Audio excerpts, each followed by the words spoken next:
clear. Fan was making a weird noise. I'm gonna throw a little gate on this. All right, hang on. All right, restart Audacity. It's recording everything. No, I'm also gonna stop because I can't add I hate things. when it does that. Hello, YouTube. YouTube, hi. Welcome in. Look, you I guys got a new mic. doing well. Aren't you proud of me? Yeah, look at Josh. Look how fancy he is. I'm fancy now. I'm a great fancy person. Because look, the podcast people, they're gonna hear how fancy he is, but you guys get to see. Yeah. How unfancy he is. Mm-hmm. You know that it's No, just Josh is a ruse. fancy man. No, yeah, at this point you're outclassing. Well, you always have outclassed Johnny and I, but now you're really rubbing it in. Now I'm just really. Yeah, I'll Would show. have never pretended. I'll post my signal chain in the chat for all you guys. I'll start doing those gear things that they do. Yeah, exactly. Exactly. All right. See, what it's going to do is it's going to pick up more of just how mediocre I truly am. And so there's nothing to hide behind now. There's no mute button. I have to like not cough. Well, that's what future editing Aaron's for. That's fair. I'm recording and I'm good on my end. Okay. I'm all set. I'm recording as well. Am I? Oh, I've been recording the whole time. Amazing. All right, here we go. Welcome to the show. Listeners and viewers, it's good to be back with you all. I hope your week was good. We had another great week of college football. We alluded to the fact last week that there could be some madness, and oh my, we had some madness. It was a great week. We're diving into it today. We're getting you set for week 3 of college football. We'll touch on the NFL because that happened, and much, much more, I'm sure. But before we do that, Josh, the thing we got to talk about right now is your setup looks quite nice. If you're on podcast, he's got a very fancy mic. He's got his like bass in the background. Like we're evolving into like a real show, almost. I've been realizing. Hopefully, my voice is nice and crisp. Ooh, even through my monitor, I go like, oh, that's. I don't like hearing myself. So this is hearing myself in 4K. I hate this. Why does anyone listen to this? Anyway, I have been doing nothing but like set up. Let me just start over. I had a very lovely person at my church who I play with. He was like, hey, I have an old mic and an old audio interface. Would you be interested in? And I'm like, yes, please, all of this.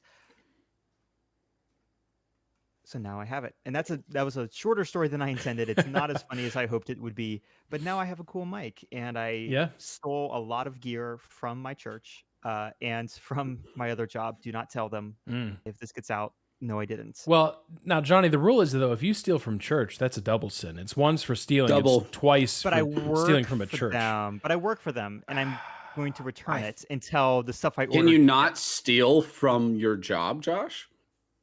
I believe you can. I believe technically you can steal from work. I have said it, especially since I know that it's all going to get returned. This isn't stealing. This is just long-term indefinite borrowing. You know, there's a SpongeBob episode teaching this lesson.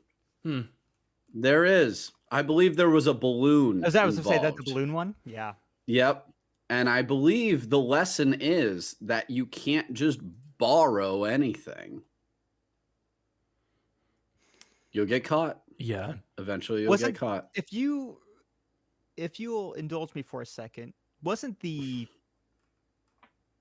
climax of that specific episode that it was in fact free balloon day?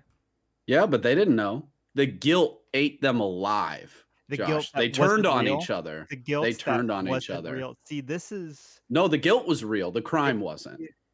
They gaslit themselves, and you will not gaslight me. Welcome to our podcast, guys. Where we dive into SpongeBob episodes and talk about the philosophy of them. Yeah, let me pull out my ethics books I haven't touched in years. We should actually do that sometime, Josh. I think that'd be a great podcast. I would love a great podcast. The philosophy of SpongeBob. Hey, next time I'm dead on this show, you guys, that's your chance. There it is. That's your window of opportunity. Yes, Aaron, we definitely talked about the Kansas City Chiefs this week. A Kantian reading of the SpongeBob. Absolutely. They would love that. Yeah. Well, here's my attempt at a bad segue, because that if you're new to this show, you get philosophy of SpongeBob, and you definitely get bad segues. Here we go. You know who else gaslit this week? Notre Dame gaslit us into thinking that they were a good team. And then they went out and laid an absolute egg at home. Northern Illinois, shout out to the Huskies. Shout out to the MAC. Northern Illinois, NIU, represent. Let's go. Notre Dame, kind of fraudulent. And I think I have to bring that up at the beginning of the show because we've been pretty high on Notre Dame. We thought that their week 1 Saturday night win over Texas A&M was a significant deal, something that was pointing to the Fighting Irish actually potentially running. We were talking about running the table. We were talking last week about how they would be favored in every single game the rest of the way, and that quickly blew up. I have to eat some of my words, because I said that Riley Leonard, I thought he might be a better fit in the offense this year.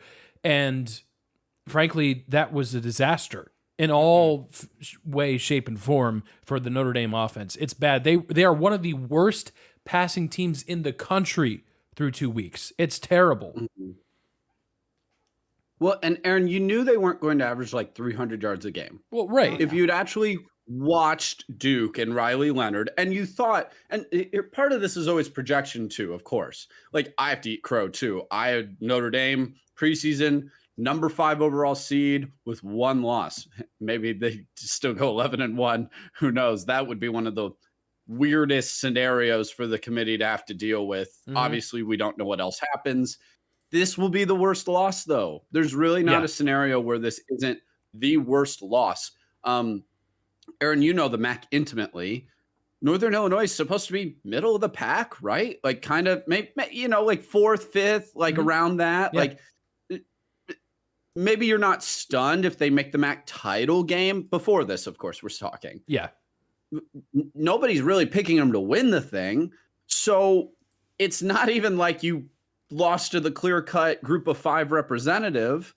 Now, Northern Illinois has a massive leg up on every other group of 5 team now at this point. Truly. Huge. And I do want to make sure we talk about them as well, because we always talk about Notre Dame in this scenario, or Texas A&M, and like I want to make sure we talk about the Huskies. But back to the point, Riley Leonard, he never lit the score sheet on fire, but he had all of those innate abilities, dual threat, gritty, just had a sense of the game, and you thought he's going to have more talent around him than he ever has before. But even when I was looking at Notre Dame this offseason, and I should have really kind of known it, was, well, where's the deep ball threat? Well, it's a brand new offensive line, basically.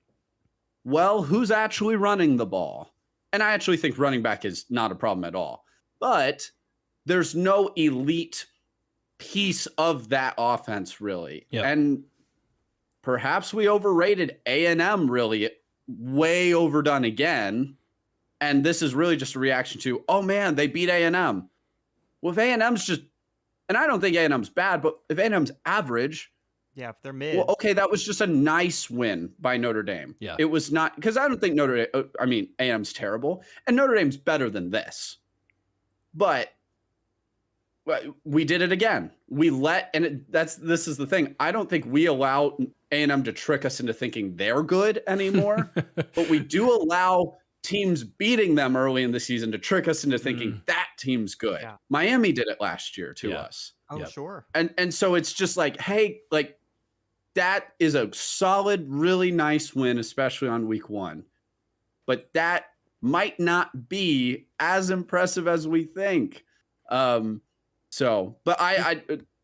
Josh, I'll let you go. I just wanted to real quick, if you haven't seen Thomas Hammock's interview after the game, please watch it. It's just barely over 2 minutes. It's everything great about college football. This is a guy who's been coaching at Northern Illinois for 5 seasons. It's his alma mater. He played there, and the dude's just gushing and overjoyed with emotion for his players. And I thought that was the coolest part of the whole game. So he's what is good and right about college football. So just watch that 2-minute interview. Great job by the interviewer as well. Good questions, and watch that. Watch that. Watch all of the My Feed sent me a few videos of former NIU athletes, a bunch of NIU alumni watching this game, celebrating just in their homes, just watching privately on their screens. And it is so cool. I like the NFL. Fantasy football is fun. This is why college football for me becomes more special, I suppose. To borrow from the SEC, it just means more. When these small teams, again, we've already seen the comparisons, at least I have. This is the new App State over Michigan. At least for this year, if not like this, depending on how you want to frame this could be bigger. I will say, and this is my attempt at a segue, I think we should have seen the signs coming. And not that we completely are shocked, but can't mute myself now. This is not Notre Dame's first loss at home as a favorite. Yeah. With Marcus Freeman. I'm going to count the normal ones that we expected. They lost back-to-back to Ohio State. Home and away, whatever. Yeah. Happens. It's bad that they dropped both, but like OSU's OSU, that's not part of your contract. You'll live. 2022, Stanford went in. Notre Dame was a 16-point favorite. Stanford won 16-14. Marshall probably was worse comparatively because they were a 20-point favorite, Notre Dame was a 20-point favorite. This new mic, I swear, it's giving me nothing but I have to be perfect. 20-point favorite lost to Marshall 26-21. These aren't blowouts. It wasn't a blowout this Saturday. It wasn't a blowout with either of the Ohio State games. I don't have those scores in front of me, but it wasn't blowouts. Yeah. But it's bad. You are favored going in. Stanford, whatever. I don't know what they ended up doing in 2022. Nothing. 3-9. Bad. Real bad. 3-9. Perfect. Then bad. Then bad. What are you doing? Okay, anger back on. Yep. This is not the first time Marcus Freeman has dropped the ball when it comes to coaching games that he should win. Yeah. And it's funny because like I talked about Brian Kelly last week, and I talked about some of his failures winning big games at Notre Dame. I said it at the time, and I'll say it again. I'll give him credit. He at least had Notre Dame in a position to make a New Year's Six or BCS just about every year. And there are few coaches that can do that. Marcus Freeman, now in this is year 3, right? So this is kind of when the expectations, the same thing we talked about with like Billy Napier or any number of coaches. This is when you're expecting Notre Dame to start peaking. It's one of the reasons why we had them ranked way higher in our preseason top 25 than the AP poll or the coaches poll or really anybody. And Josh, you're absolutely right. All those games you outlined, you can't lose those games. And I will say, our brains as a collective college football society have in some ways been broken by the constant success of Ohio State, of Georgia, of Alabama. But that's really no excuse, because if you're Notre Dame, your expectations are to be one of those kinds of schools. Absolutely. You're not happy with, good for Georgia and Alabama. They can do it every year, but we can't. No, I don't think there's a Notre Dame fan. They're probably accepting the reality of where they are, but there's no Notre Dame fan that says, yeah, that's about right. We're just happy to, every once in a while we'll make a playoff push. You're now one loss away from just being done. And maybe you're done now. We don't know how the rest of the schedule is going to shape up. I've got the games in front of me that will potentially give them chances to redeem themselves. I'm going to start with this week because they're at Purdue. Like as bad as that game was against Northern Illinois, on the road against Purdue, I'm in no way, shape, or form am I just saying, oh, Notre Dame bounces back easy. I don't know. I need to see you throw the ball. Then they play at home Miami. Johnny, you talked about Northern Illinois finishing 4th or 5th potentially in the MAC. We'll see. Miami won the MAC, and they almost beat Northwestern in week 1. They were, I shouldn't say almost beat, but they hung with the Wildcats for 4 quarters. Yeah, they were right there with them. So maybe they win both those games. Then Louisville comes to town, and Louisville will probably be undefeated. Stanford, you're at Georgia Tech, Navy, Florida Georgia State. Tech, no joke. Georgia Tech, no joke, even Georgia with the Tech. loss against Syracuse this week. Florida State, that's been a complete dumpster fire, but maybe by November they have some things figured out. Then you finish the year at USC. So at the least, there is zero margin for error. You lose one more game, and I Done. have a hard time seeing Notre Dame getting in the playoff. It doesn't matter if Florida State wins out, and it's like, wow, we had a win over 10-2 Florida State. That loss against Northern Illinois, which is it's funny because I want to give all the credit in the world to Northern Illinois because they deserve it. At the same time, they beat them. It wasn't fluky. Yep. Nope. Wasn't fluky at all. No. Better team. Yes. At the same time, it doesn't matter if Northern Illinois wins out almost. Everyone's going to look at that as like, oh my gosh, Notre Dame, how could you? Yeah. And I get it. It's a weird thing to balance. I want to respect Northern Illinois for the incredible victory. At the same time, from a sheer resume perspective, Notre Dame, that's real bad. Real They'll lose bad. every head-to-head. Yep. Every single head-to-head comparison when we get playoff. And I hate that we're talking playoff week 2. So that's also why I wanted to talk Northern Illinois. Yep. But they will lose every head-to-head comparison, especially against Big Ten and SEC teams with the exact same record. They will lose right off the bat. Also because, while their schedule, I'm not going to say is a cakewalk, for Notre Dame standards even, much easier than normal. So, which is why we said they kind of had to beat A&M, so that way they were kind of past it. And then when we were saying they could afford a loss, we were really kind of talking about Louisville, Georgia Tech, USC at the end of the year. And you're like, well, okay, you lose those games. Maybe those teams are good. We're not going to ding you for one loss. The SC game's even on the road, So this, I don't see, maybe Northern Illinois runs the table. Don't expect that. And is the representative of the group of 5. And it seems a little not quite so bad.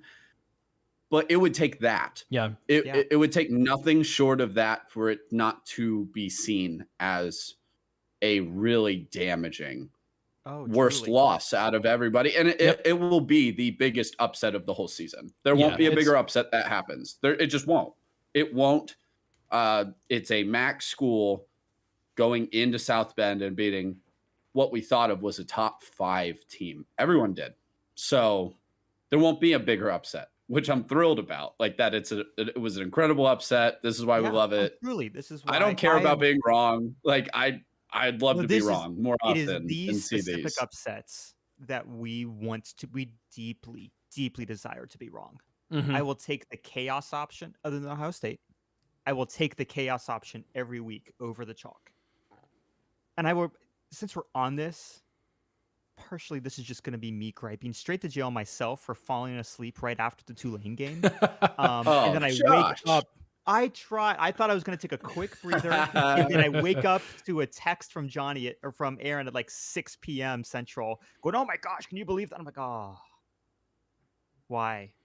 You can sleep when you're dead, that's- Josh. I was in the tailgates because I went to the Buckeye game, and for some reason they're playing Western Michigan at 7:30. I mean, what a day as a Buckeye fan. And this is our segue, I suppose. Penn State nearly loses to Bowling Green. I mean, Notre Dame gets. Oh yeah, go ahead, Josh. Sorry. I was going to say, and actually, it relates to that. So, in my anger, I just flipped on the post-game show for Notre Dame and IU, and I want to give the credit. I just don't know which announcer said it. If it's focus you lack, best not play the MAC. Oh! I'm glad you interrupted me. That goes crazy. I'm glad you interrupted. That was well worth it. That's a bar. Yeah, that is so a bar, good. as the kids say. By the way, Northern Illinois goes to NC State on September 28th. Yeah. Based on what They we've can seen win the that. first 2 weeks, that's a gettable game.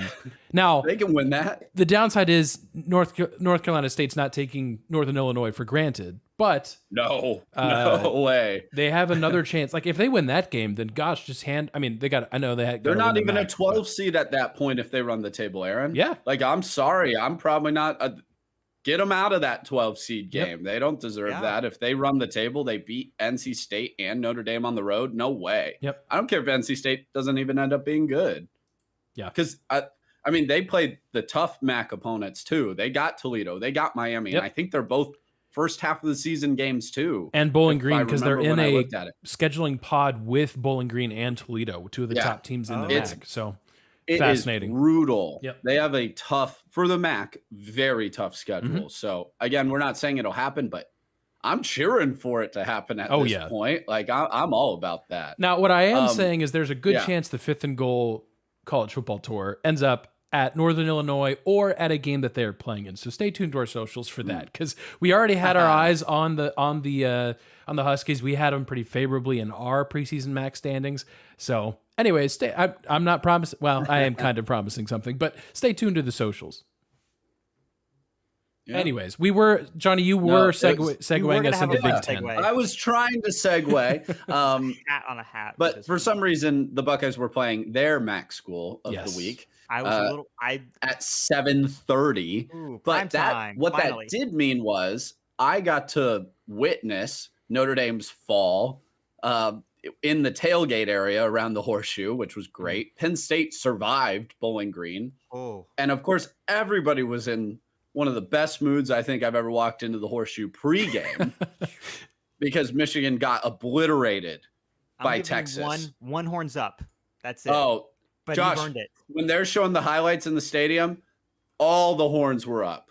All of them. You saw all of the Buckeye Nation with the horns up at that time. So thank you, Quinn. We appreciate you, sir. We know that Buckeye he's a Buckeye at heart. Somewhere. Yes. Yeah, it's somewhere in there. But go ahead, also, guys. Speak about this game. To the guy who said on Twitter, Quinn Ewers left Ohio State because he wanted to beat Michigan before they did. Please shut up. That was funny. It was a good joke. It was a good joke. But anyway. Michigan, real bad. Man, it's almost as if they're missing some key pieces that they had last year that would have helped them, specifically when it came to like knowing how to read offenses. I don't know. Yeah, I mean, I am in favor of all of those jokes. There's also just obviously the reality of losing so many pieces to the NFL and your entire coaching staff, basically. And look, teams like Alabama and Georgia and Ohio State, I'm kind of bringing in that trio again because they, for the most part, have been the most consistent programs over the last 2 decades. And a lot of times those programs tend to reload even after losing that many draft picks. The reason they can do that is because they perennially have top 5 recruiting classes. As good as Michigan has been, as great as that culture has become, they don't recruit to that level. So rebuilding so quickly, they don't have a 5-star. It's obvious when you watch them. They don't have 2 5-star quarterback freshmen sitting on their roster like Ohio State has right now. And it's glaringly obvious. Yeah, they don't have any. So, I mean, in some ways, I'm not super surprised by the result of the Texas-Michigan game. I won't be terribly surprised if Michigan goes 8-4, 9-3. That's about where we projected them at the beginning of the year. And I mean, I guess I'm not super shocked. What I think I am maybe more surprised by is Texas's dominance, because talk about losing a lot of players. Texas lost a ton of players to the NFL, on the defensive front especially.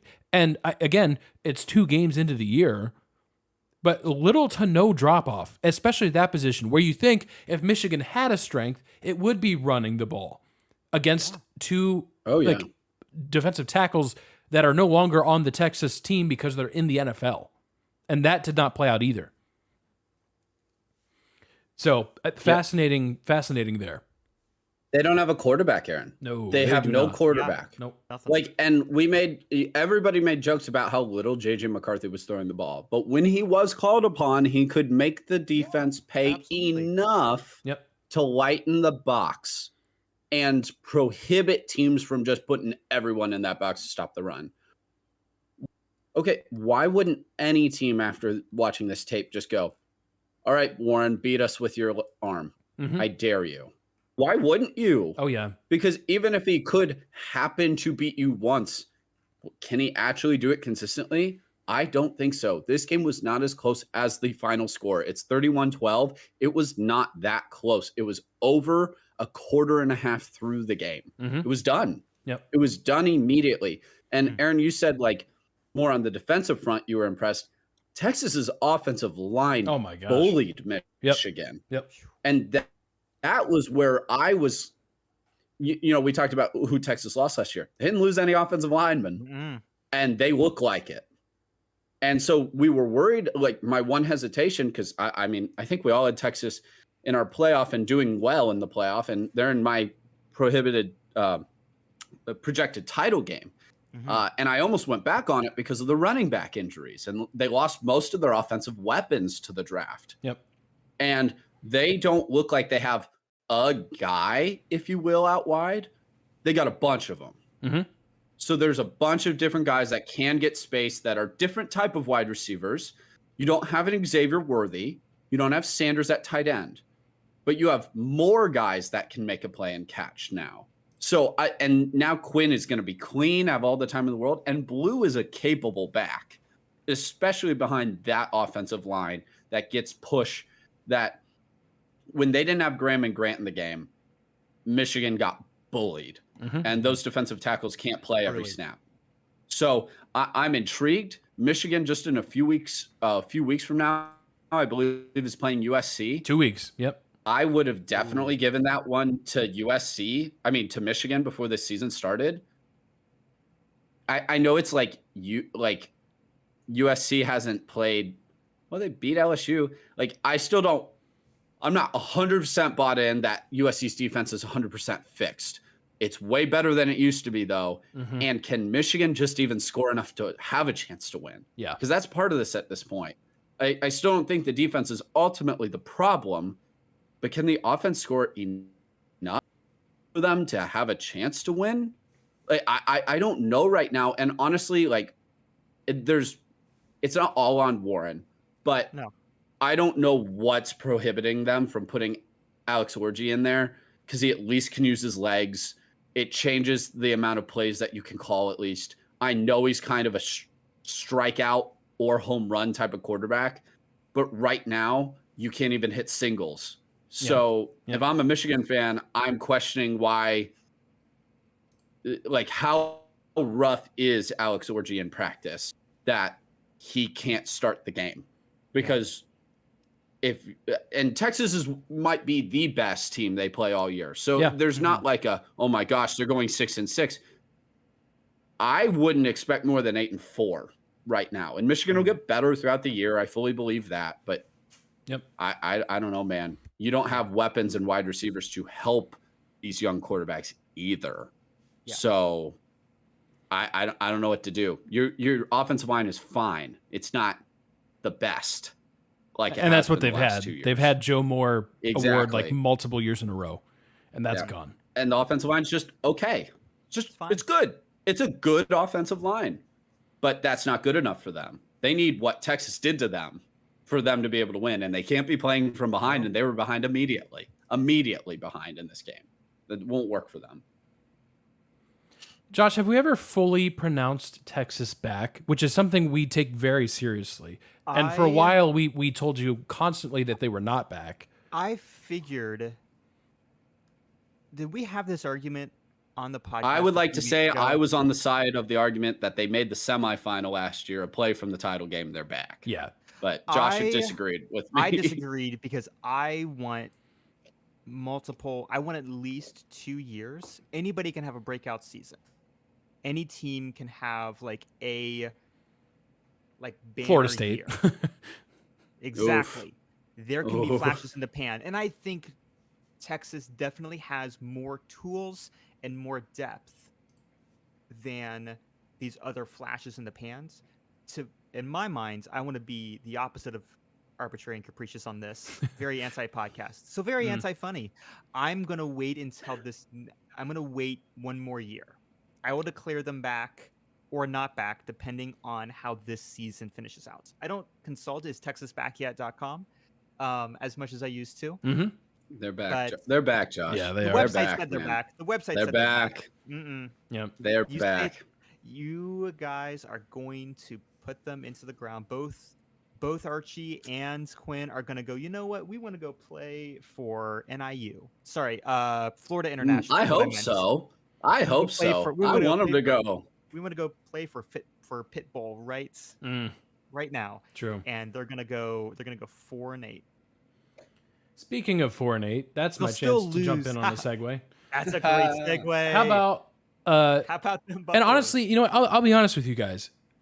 I want to talk about this game more because I was impressed by what Nebraska did. Colorado Truly. looks Yes. like a 4-8 team because they are a 4-8 team. I'll say this about Colorado, and then I want to talk about Nebraska and that environment Saturday night. Awesome. Colorado looks like the exact same team as last year. Exact same problems, exact same issues. Here's the issue. They're not the same team. They had like 40 transfers this year. The offensive line is still horrendous. The secondary outside of Travis Hunter is still terrible. It's like no progress was made. And that's where I'm a little bit concerned about Colorado. Again, it's year 2 for Dion. I get a little bit more picky year 3. But there's already warning signs. You have Shedeur Sanders, and this has been a trend for a while, in the press conference saying, well, look at this other quarterback. Look at the offensive line he has. Is he correct? Is Shedeur Sanders right? Absolutely. He is 100% correct. Do you ever say that in a conference? No, you do not. No. Do you leave a game 2 minutes before the end of the game? No. Yeah, that was No. bad luck. Yep. No. So, frankly, It's clear to me. Sorry. No, go ahead. It's clear to me, and I saw this on Twitter. This is perfect summarization. Like right now, it doesn't. I don't know if Colorado has a coach or a private tutor for his sons, Uh-huh. and everyone else just happens to join along. It's feeling that way more and more, and like I think again, my frustration with it is because look, don't get me wrong, Dion's maybe the best athlete that's ever walked the planet. Okay, as a coach for Colorado at the highest level, he's had, especially this year, he's had this attitude of, oh, how dare you criticize me? I'm not answering your press conference questions. And then you do this, you go to Nebraska and just get humiliated again. You haven't won an FBS game since October. So as far as I'm concerned, reporters can write whatever they want. And whether it's with good or bad intentions and whatever names they want to call you, at some point, you kind of just got to suck it up until you actually prove you can win some games. And they play Colorado State this week. And a reminder, that game was very close in Boulder last year. If it's close or if they lose again, I don't know what to tell you. Like, just just win some games and this goes away. That all being said, Nebraska, and again, maybe it was just purely just taking advantage of a team that's probably going 4-8. Nebraska looked good, and more importantly, the fan base has belief for the first time since the Big 12. Frankly, well, maybe the first year in the Big 10 they were ranked in the top like 15, and I think they made the Big 10 championship game that year and got absolutely smacked. Yeah. Really, since that point, I don't think there's been a genuine belief from Nebraska fans, and that is back. And the schedule that they have lays it out perfectly to where there's really no reason why they should not be 7-0. We'll say it again, 7-0 heading into Columbus. Well, true. Illinois. Good point. Illinois. Yep. And Illinois. that's a Friday night game coming up. I think. Scary. Yep. Everybody keeps saying this now. Illinois beat Kansas this Many people saying this last week. Underrated upset of the week. Yep. Everybody just thought Brett Bielema was a flash in the pan. But also, it's Illinois. It's going to be similar if you're paying attention to Iowa State. We'll talk about that game later with Campbell. Mm-hmm. They're not going to be good every year. No. It's going to have to be a build-up year, build-up year, build-up year, build-up year, but they're coached well. So, sorry. Really quick, though. Illinois, that could be the fly in the ointment. It's a Friday night game, Friday night, September 20th, 8 p.m. Eastern time on Fox. Ooh. So let's add that. It's at Nebraska, too, which would be kind of fun. College game day. That would be you fun. cowards, do a night game there. And Well, you said Friday, Aaron? Friday, yeah. Ah, okay. Yeah. Otherwise, absolutely. No, twofer. They do that game, and then they pack up and go to the next place. They're already letting Pat McAfee do whatever he wants anyway. May as well. Yeah, that's very true. Pat should be there at least. Yes. Yeah. I'm trying to see. I'm briefly perusing the Week 4 schedule because we're starting to get times for those games. Yeah. They're probably no longer going to. Well, they were just at Michigan, so probably not USC, Michigan. We've got Tennessee at Oklahoma. There's a good chance they go to Norman. I Oh. bet that's it. Yeah. I That could bet be that's fun. it. It's Oklahoma's first SEC game. Yep. I bet that's what they do. Yeah. Real quick on Nebraska, though, what you said, Oh Aaron. yeah, let's talk about Nebraska.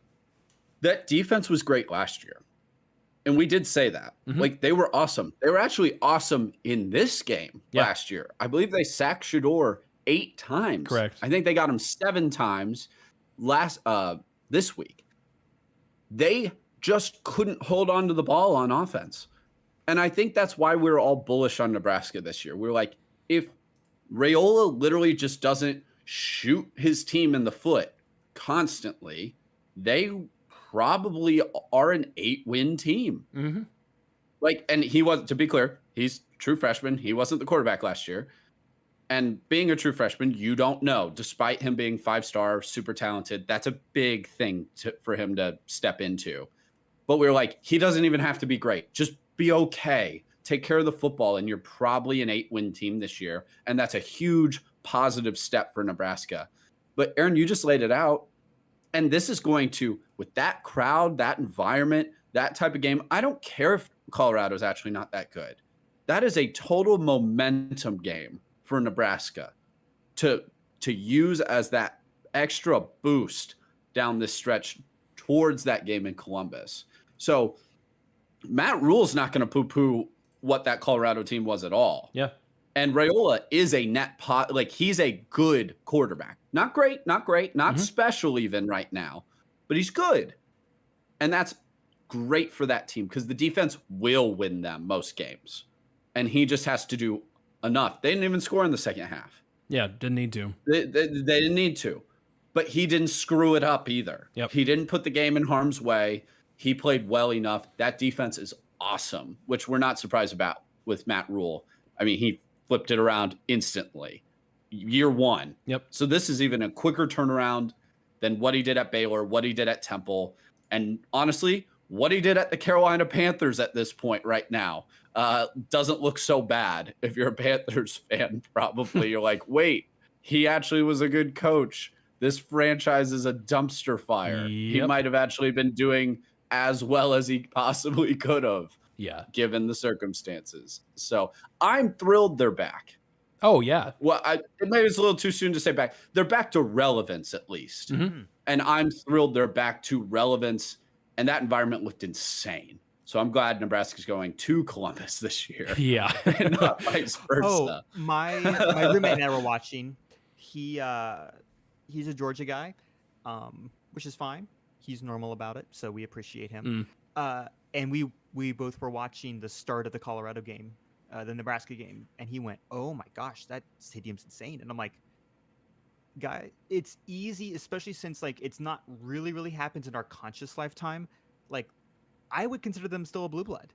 Yeah. Like they have, Historically, yeah, they are 100%. Like, it's just these days people don't think of Nebraska when they think of football powerhouse, but like for the longest time, that's exactly what they were, and it's really cool to see like seeing that stadium, seeing that first insane 3-and-out that Colorado did. Like, partially, like Nebraska would have probably done that anyway when Sanders is just throwing at the Browns. But that crowd, insane. Please don't make me ever play there. Yeah. Well, this year Ohio State at least gets off the hook. We will talk about Iowa State later. As you may have known, we made some picks last week, and a certain someone is just basically what Nebraska did to Colorado is what Johnny is doing to Josh and I in picks of the week. We'll get there in a moment. I do want to talk about week 3, and I tweeted this out. You should follow us on Twitter at Fifth Goal Sports. Don't let anyone, because there are people, I have seen it. I've seen some people out there saying, not a great college football slate. How dare you? First of all, there's no such casuals. You call them casuals. First of all, there's no such thing. If college football's on, it's good. End of story, period. Also, week 2 should have been, I stayed up way too late last night, Saturday night, trying to make sure that if I could witness one upset, it was the University of South Florida Alabama game. Right. Oh man. Just in case. Yep. By the way, Alabama, don't you're not fooling us with 42 points. Yeah. I saw the game. I knew exactly what that score was 8 minutes before the end of the fourth quarter. Yeah. I knew exactly what I was watching. Yeah, 100%. Second year in a Anyway. row, South Florida's given the Crimson Tide problems, and I love if that's their Achilles heel. That's the funniest Achilles heel ever. I love it. The South Florida Bulls. the Bulls man. just hanging out in Tampa playing in the Buccaneers Stadium. This is a good. If let me put it this way: if you are a college football nerd like us, this is actually a really, really good week. Partially because we get some throwback matchups, right? And throwback's a bad word, but what I mean by that is Oregon State, Pittsburgh, West Virginia. We get the backyard brawl this week. We get Washington State, Miami, Ohio, Cincinnati is also this week. That's important because it's the current longest active non-conference rivalry, and it's probably going away in 2 years. So savor that one. You've also got a random top 25 game that everyone assumed would be a top 25 game in Missouri-Boston College. So I think the Tigers probably put the Eagles in their place, but hey, you never know. And you cannot count out those Jesuits. Yeah, exactly. And if you are like us and you love Group of Five football, this is a big week for them to try and, like Northern Illinois did, to make a statement and add a resume boosting victory. Here's just some that could happen. Texas State, undefeated 2-0, big win over UTSA this week. They are hosting 2-0 Arizona State. That's one to watch. Ooh. Kansas, after losing to Illinois, hosts a good UNLV team. If Kansas is not ready, UNLV will beat the Jayhawks. Florida State did not play this week. They had a bye. They're 0-2.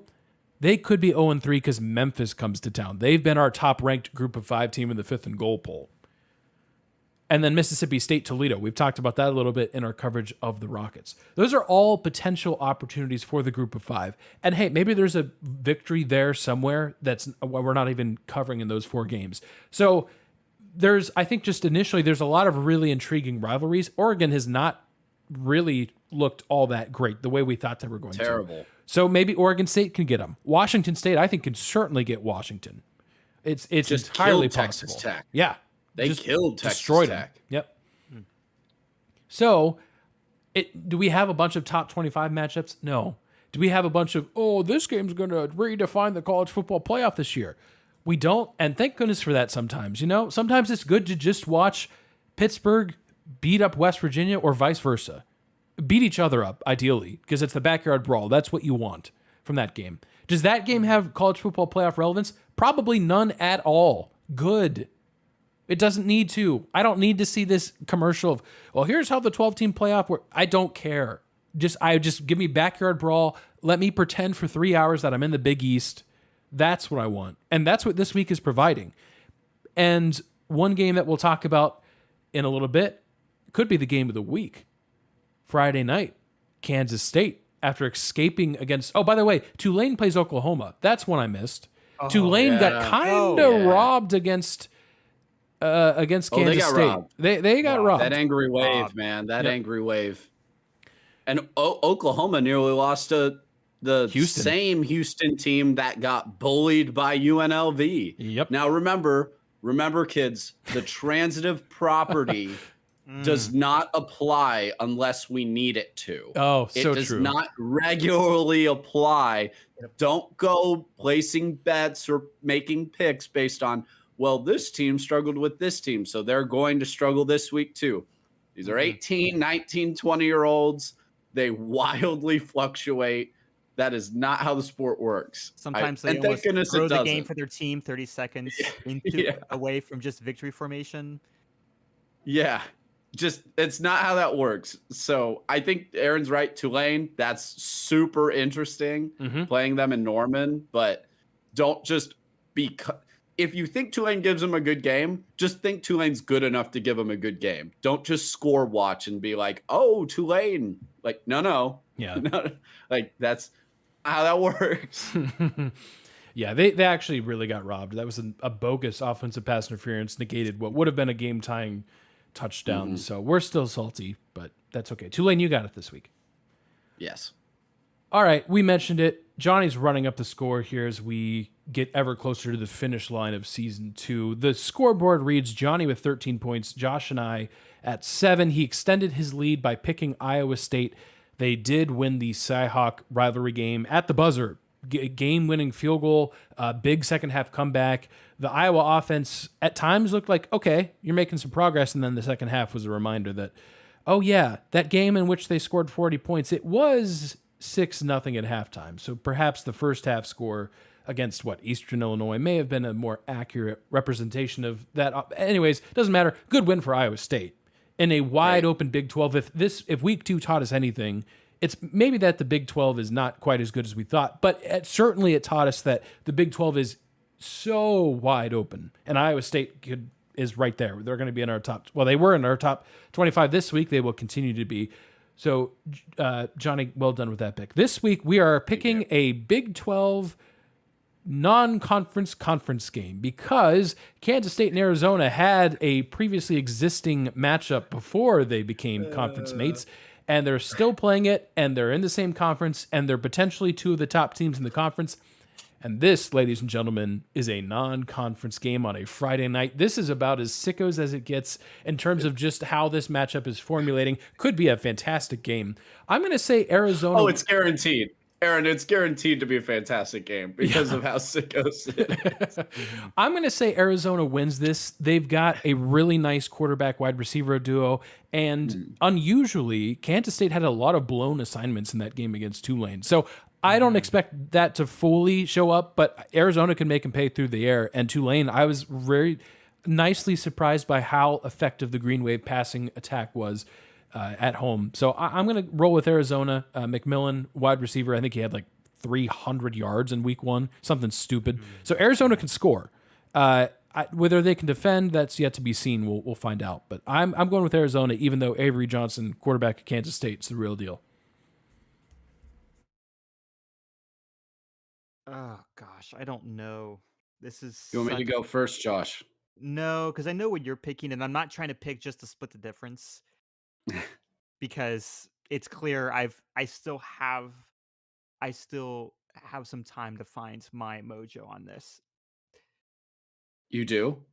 The 6-point gap? You still have time? Yeah, absolutely. Technically speaking, Listen, yes. I play 4 quarters, man. I don't know what you're talking about. Yeah, he's not leaving with 2 minutes left in the game, Johnny. Come on now. Yeah, I'm not like all the SMU students who I saw on the TV. Oh. Like, What do you mean? They didn't show up out. in the first place. Guys, it's embarrassing. I could have gotten like a $2 ticket again. This is a good. That was a sickos game if I ever saw it against BYU. Oh my gosh, that is terrible. Oof. It would have been $2 worth of game, but I watched all of it, by the way. I did but, too. You know, amen. I did too. You have to. You have to. I was just going. I think I was doing some work at the time, going, ew. Yeah. Yep. Couldn't take it off. I'm going Kansas State. I think Tulane scared them at home. Maybe they got scared straight. That's the only thing I can go off of. I mean, Josh, that's basically the part of my logic here is it's early in the season. I'm taking a lot of these games with a grain of salt. There's some truth in every game, but it's usually not the whole truth. Mm-hmm. So I'm going with Kansas State. They are the home team here. I think that helps. I think Kansas State's style of play with running the ball will be very important for them to control time of possession. Because Aaron said Arizona's passing attack is wild. I mean, it'll be great. But I do think Avery Johnson, that running attack, I think the defense plays much, much better. But I expect a relatively high-scoring game. So give me Kansas State in the Battle of the Wildcats. Non-conference conference game. It's beautiful. And you know what makes it even better is that the 3 of us are going to be together for that game. And we have not been, the 3 of us, in the same physical location in quite some time. So I'm excited to remedy that this weekend. That's going to be awesome. We are going to fix. We're going to guaranteed great game. Yep. Guaranteed great game. Yep. And it doesn't matter because we're going to just go somewhere and we're going to cut up, and it's gonna be good. Mm. I'm so ready for us to do nothing but eat burgers and/or wings, Mm. both Oh, at the same time, and just wreck whatever place I take us to. yeah, that sounds incredible. I can't wait. If your sports app has a bet for will it be a good game, Mm. make that bet. Yeah. Make that bet. I rarely give gambling advice, but if your sports book happens to have that, Hmm. No, they do say, not, by the way. say But yeah, don't. Also, bet the no because it's always going to be a good game. You'll make more money that way. Good, fair point. All right. Do you guys have? Do you care what order we? Johnny, you want to actually lead what we're following? Sure. Yeah, yours Okay. is important. Yours is Since most yours important. is actually significant. Mm-hmm. All right, I'll let you open it. Welcome back, everybody, for our final segment of the show. We always like to jump away from sports occasionally for what we've been following this week. What I've been following this week is not really this week, but just today, actually this afternoon, given that it is Monday, our usual recording day. And unfortunately, if you haven't heard by the time of this recording, which you probably have, James Earl Jones has just passed away, which is quite sad. I think as all of us are definitely at the age, and there's definitely people who are older than us and definitely people younger than us as well, who he has been just an amazing like voice actor that has been in a million movies that we've all seen. So in honor of James Earl Jones, I would like everybody to say their favorite movie James Earl Jones has been a part of. Not, it didn't actually have to act in it, but voice acting. Again, if you're not right off the bat knowing who we're talking about, we're talking voice of Darth Vader, Mufasa. Mm-hmm. He's in the Sandlot. Yep. He's in like Field of Dreams, I believe, as well. Like Mhm. a million movies. So, Aaron, would you like to go first? I mean, I'm probably taking the easy pick here, but my childhood was very Star Wars heavy. So his voice just being like, you listed off all those things that he's in, and there's many more. But when I hear his Yes. voice, my immediate thought is, oh, that's Darth Vader. Like, that's cool. Oh yeah. So like that's got to be it for me. He also does, I believe I think it's on YouTube or maybe otherwise. He also narrates the Bible, which is so cool because then it's Yeah. like Darth Vader reading the Bible, and that's pretty sick. Son of a gun, So you stole mine. oh, well, sorry. I mean just Darth Vader. That's it. Exclusively No, it's that. okay. There's so many. There's so many he's done that I like. Yeah, that's it for me though. I mean, just iconic. Josh, what do you got besides the Bible? Anything No, else? sorry. I don't want to steal yours, which I'm assuming. Well, I don't want to. I will say. Go. You don't know what mine is. I technically don't. The one that still gives me chills because I watched this movie a few years ago. It after like not watching it for 15 years, is his voice as Mufasa in The Lion King. It is fantastic. It is the exact perfect timbre for what that role needed. It brings me to chills still. The remember who you are. I'm not even gonna try and pretend to do a deep voice there. I can't. It's gonna be bad. Like that was phenomenal. And like it's a meme a little bit, but like it is still such an iconic line. It survives even outside of its memedom. Mm-hmm. Yeah. No, I mean, definitely. You're talking about the darkness scene where he's like, don't go over there. Like, Oh yeah, the light is our kingdom. Well, the remember who you are also is like a reaction meme that I have on some of my Oh, right. Mm. I just we're lion son. We don't know what that is. We don't know. No, I mean, yeah. I mean, he's in so many more movies than like I probably even could just recall off my head, but you hear the voice and you know. And I feel like that's the greatest compliment you can give to almost any actor is just like you hear the voice and you're like, I know who that is. Like right off the bat. Like I need no other context. I hear his voice. So Lion King was definitely mine as well, Josh. I would say that's number one. But like Star Wars, I mean, as well. Just wild. He was 93. So that unfortunately is how the world works. Full life, impactful life. Oh, yeah. So very sad, but also good memories. I feel like that's kind of how people are dealing with it on social media, of just kind of sharing their favorite moments in movies and stuff. And that is sweet. So I do love that. But rest in peace, James Earl Jones. Loved all of your work, sir. Well, we typically do a most notable alumni bracket every year, and we are by no means Michigan fans. But I'm telling you, man, it's hard to pick against James Earl Jones. Michigan, if they made the tournament, they darn near made the championship in that bracket every year because of James Earl Jones, and deservedly so. Yeah. And he did a lot of voiceover stuff for Michigan. So as much as I don't necessarily root for them when they're playing my Buckeyes, it's you can't ignore how cool that his work has been. And you're right, how impactful he's been. Like, so many people, like, that's especially our age, in our mid 20s, like, so impacted, like, childhood, all the above. Like, what a legend. So Johnny, I'm glad you're bringing that up today. I'm going to take us in a completely different direction. So there's no great way to segue us out of this other than, Johnny, I'm actually taking a page out of your book. Listeners, and especially you two, both soccer fans. This one's for you guys and for everyone else, but really for both of our soccer fans. Wow, I don't even know where to begin with this. Johnny, you might know what I'm talking about already, but I'm taking it to Italy, and not to like Inter Milan or any of these notable teams. We're going down the depth chart, so to speak, of the Italian league. We are in 6th tier Italian league soccer. Yes, the best kind. Triple A, yeah. And I'm going to try to pronounce the teams that we're playing. This is the Promozione division. It's the 6th division in Italy.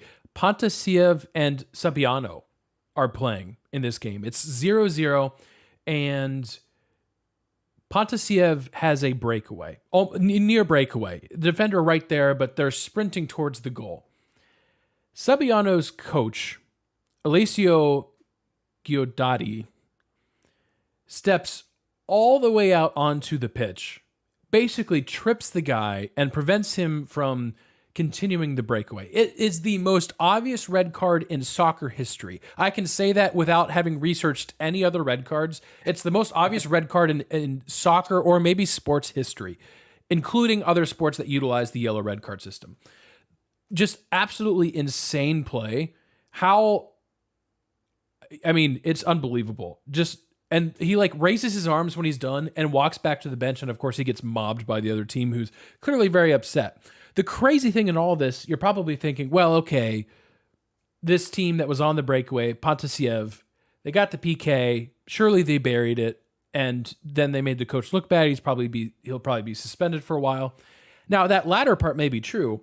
The game finished 0-0. It worked. I'm here to tell you that tripping the player 30 yards away from the bench worked. So if you are like if you're a coach like Johnny, I'm asking you to consider adding this to your repertoire, because it worked. Without this coach's actions, this team probably loses.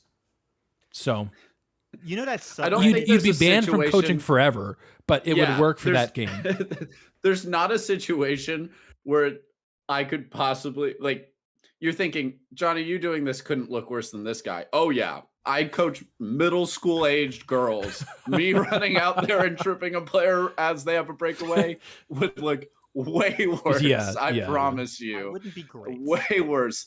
Definitely suspended. No, not suspended. I would be kicked out of the league coaching, as this guy should get a extremely lengthy suspension and fine. I don't care if it's 6th division.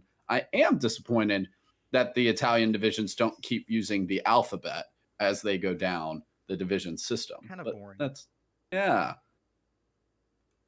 Anyway, thank you for bringing that up. That's Aaron. it. That's the end of the story. I don't really have anything to Mike add, Tomlin on the field. Yeah. It's like Mike Tomlin. Coach it's Mike Tomlin if he took 50 steps and hey. tripped a guy. Did he finish above above 500 that season? That's a good. We're about to find out. Yes, he did. Oh, yes. well, yeah, that season. Yes, he did. Yep. Yeah. Oh, we're gonna be the most 9-8 team. Oh, that's you're right, 9-8. Aaron. That season. I'm back. I am every back. season. I am back to, especially after what the Browns did. I am back to us squeaking into the wild card. Mm. I am so ready my for the gosh. worst.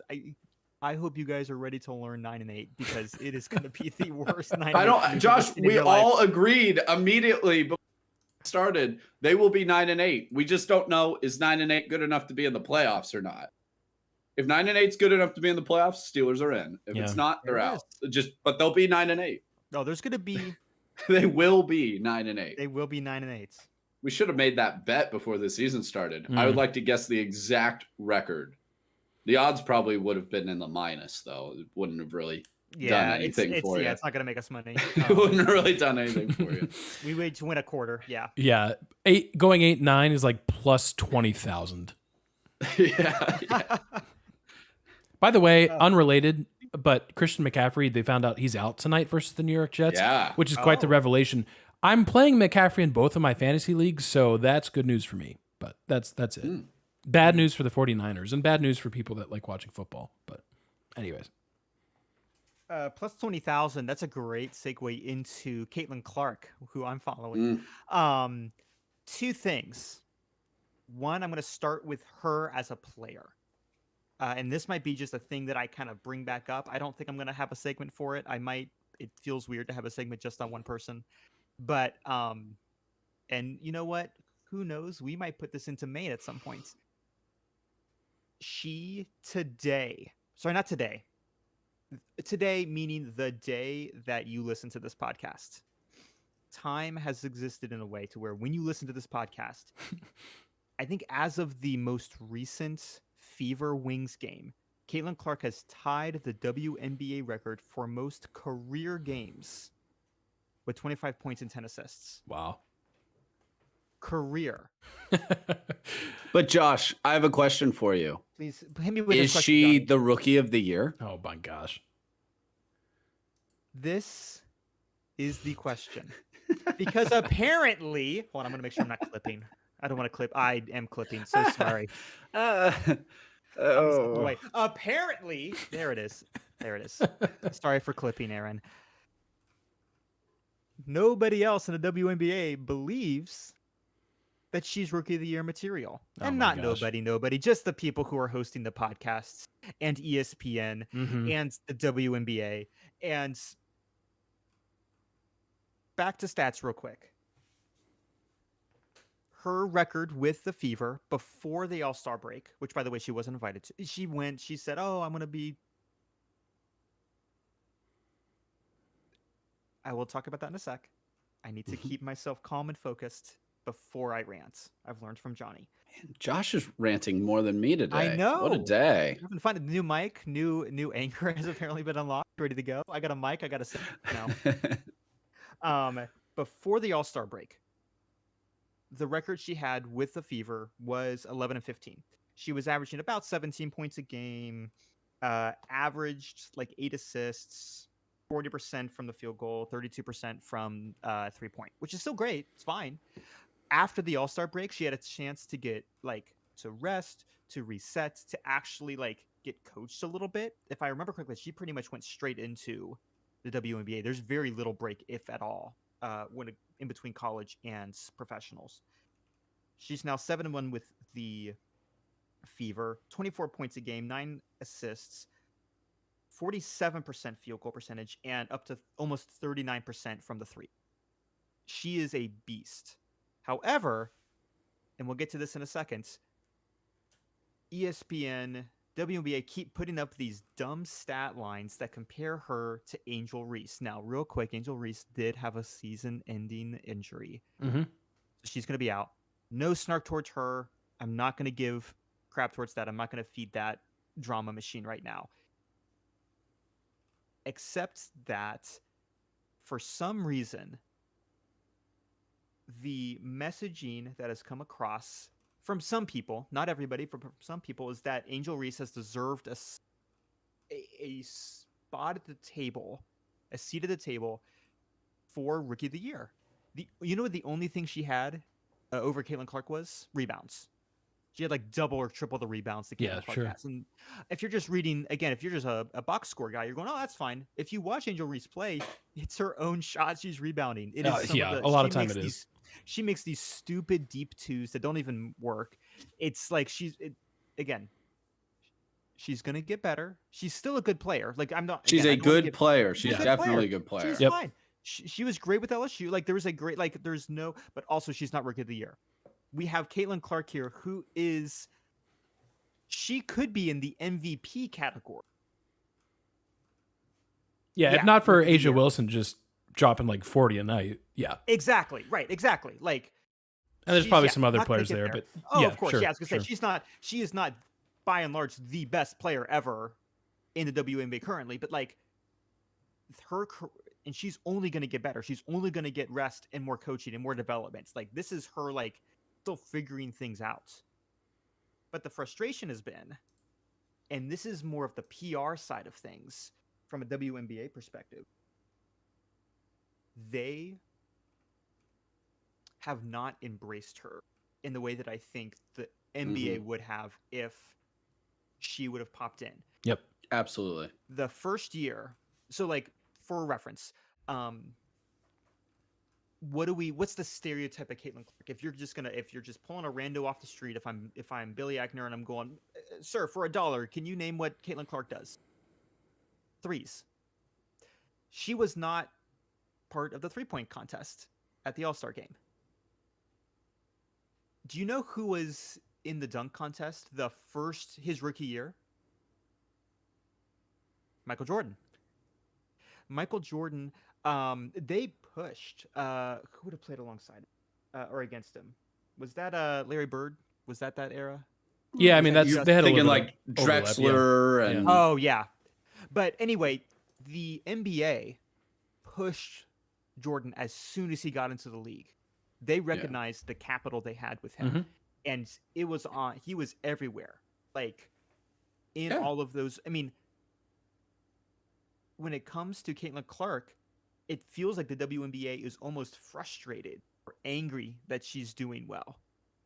Cheryl Swoops actually a few days ago, I think it was she was calling the Fever Wings game.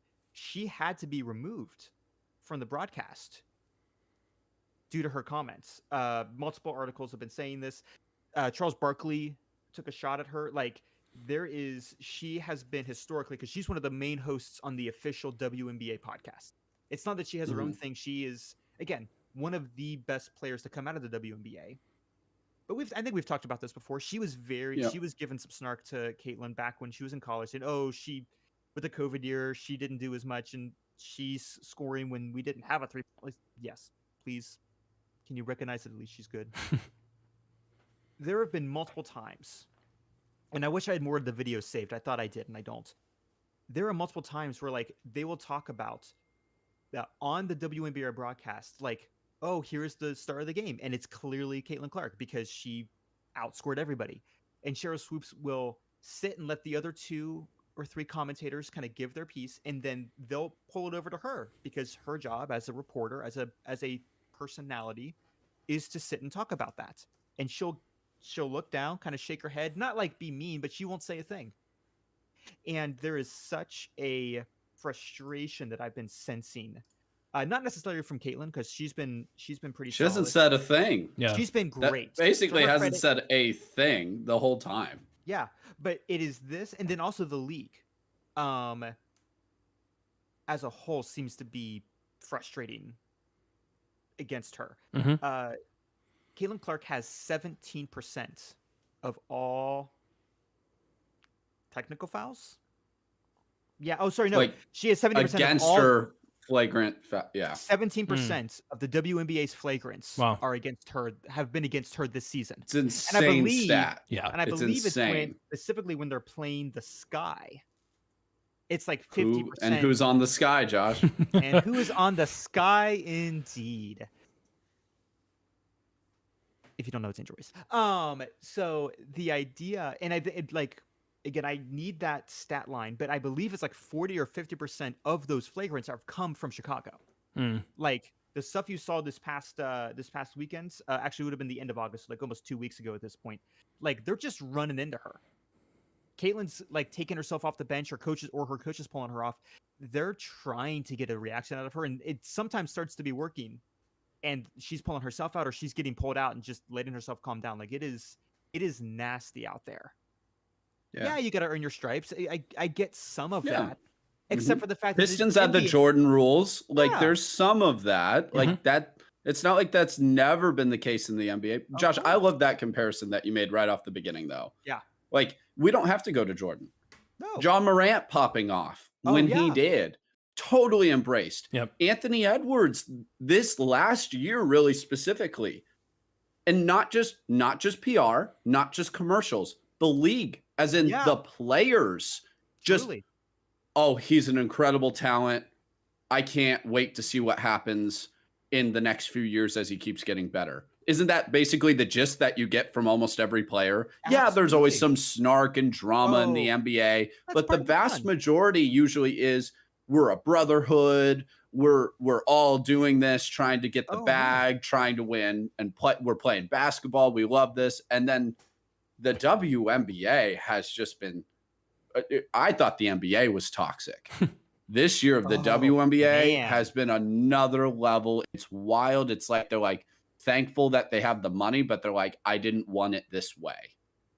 And so I almost would have rather not had it at all than getting it the way I didn't want it to be. Yeah.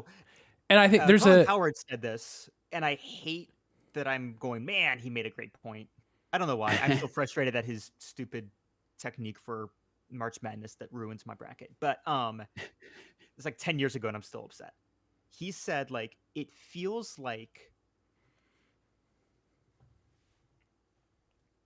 he said it really well. He said, Caitlin's being treated like she still has to pay her dues, but she's the one cashing all the checks.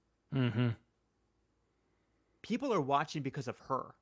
I was actually going to see, like, I've been trying to go to a Wings game. When she comes in, I can't. It's either like sold out immediately and any resale tickets are $500. Like it is hard to get in. If you see any of these Fever games, like that stadium's full. Yeah. Like she has fans. You have people, you have casuals now who may have been into the NBA a little bit, into college basketball, whatever. They're now interested in the WNBA. And is it... I don't want to get into that. It's frustrating to me that they have such a clear, hey, we finally can really bump into the mainstream. Mm-hmm. Caitlin Clark is going to change a generation of female athletes who will go in and play her type of stuff, who will play her in similar styles or play with that type of tenacity. She's going to do to the WNBA what Steph Curry did to the NBA. Yeah, 100%. And guess what the NBA would have done? Embraced her wholeheartedly and gone, yeah, let's do this. Mm-hmm. So WNBA, figure something out, please. I think, and I don't know if it's like league execs, like some of it's obviously just other players, but I think and again, keep in mind too, the WNBA is just a much younger product than the NBA. So expecting them to also be on the same level as far as their marketing, all that stuff, that's just not practical. And in a way, we've had that conversation even with like the women's March Madness tournament. It's newer, it's younger. So to expect the women's tournament to look the same as far as like the upsets that you see, you're kidding yourself. And there's some beauty in that too, because you've seen some powerhouses emerge that are consistent in women's college basketball, and that's kind of fun in its own way. But my point is, in a very roundabout way of speaking, I think and this is painting with broad strokes, but some of the frustrations that folks are having at the WNBA level are frustrated because they think, wow, Caitlin Clark has the spotlight. I don't. Mm-hmm. That might be true, but I think you're looking at it the wrong way. When LeBron comes into the league in the NBA, he broadens the spotlight for everybody. Yes. Are we talking about Zion Williamson in the same way, if not for LeBron? Because when Zion came, and now it hasn't really materialized, but when Zion was in high school, you're watching these highlights and you're thinking, oh my gosh, here's a physical freak that we haven't seen like athletically since LeBron. And all of a sudden, Zion gets actually more attention because of someone before him. And that can happen the same way at the WNBA. It's actually great for everybody. It's great for Angel Reese. She's good in her own right, but she actually has more of an opportunity to shine because of the spotlight that Caitlin Clark is bringing to the WNBA. And it's not that Angel Reese hasn't brought anything, but you're kidding yourself if you think the spotlight for Reese is the same as Clark. And that's no, referendum on. It's not a dig. Yeah, it's not a dig. That's the problem. People take that as a personal attack, and it's just not. Yeah. I actually think the proper, and I just thought of it in this conversation, the proper comparison is actually Tiger Woods. Golf has always been played. It's always been something followed by middle-aged men always. That's not to disparage women or anybody else but it just wasn't that main. Like, it's not always been super mainstream. I feel like golf's pretty mainstream now. A big reason why in the present day that it's so mainstream is because of Tiger. And there was animosity right at the bat, why he was getting so much attention. They literally made the courses more difficult because of him. But there was a point, and I don't think there's even like just at this moment it happened. The golf world finally, wait a moment. The purses are increasing. The viewership is increasing. I now am getting paid more for my sponsorships. I am getting more opportunities than I ever did before. There was finally, I get it. And I don't like that he's winning all the time. But I do appreciate the value he is bringing not only to the league, but to me. And I think that's the proper illustration, because the WNBA, it's been a product worth watching in the past. We don't even have to say that. But Caitlin's helped bring that to light. And so just accept that, appreciate that.